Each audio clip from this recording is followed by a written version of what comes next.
हरे कृष्णा। दंड प्रणाम। तो अध्याय 3 भगवद गीता, श्लोक संख्या 21।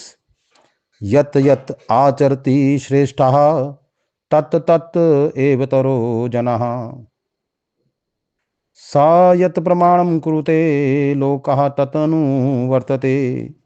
महापुरुष जो जो आचरण करता है सामान्य व्यक्ति उसी का अनुसरण करते हैं।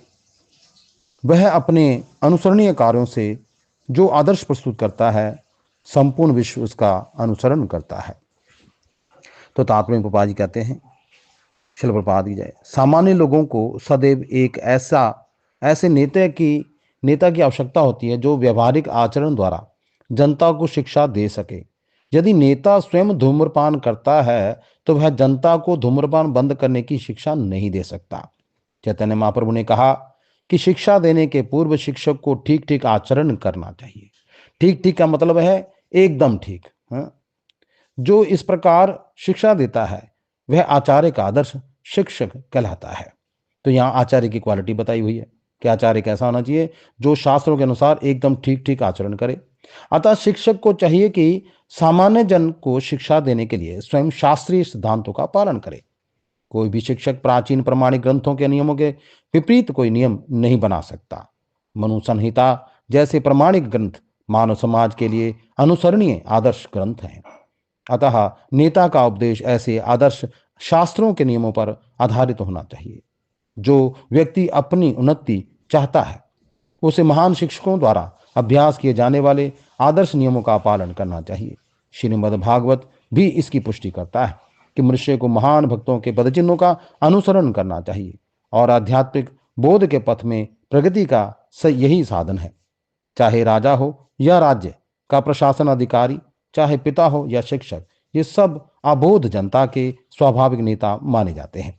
इन सब का अपने आश्रितों के प्रति महान उत्तरदायित्व रहता है। अतः इन्हें नैतिक तथा आध्यात्मिक संहिता संबंधी आदर्श ग्रंथों से सुपरिचित होना चाहिए।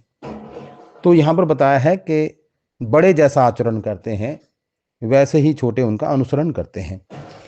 तो जब भगवान कृष्ण परमेश्वर राम अवतार रूप में आए तो उन्होंने गुरु धारण किया। तो अपने आचरण से बता रहे हैं कि हमें गुरु धारण करना चाहिए और उनसे शिक्षाएं लेनी चाहिए। भगवान को किसी से ज्ञान लेने की आवश्यकता नहीं है, लेकिन वो इस प्रकार आचरण करते हैं कि लोग उन्हें फॉलो करें।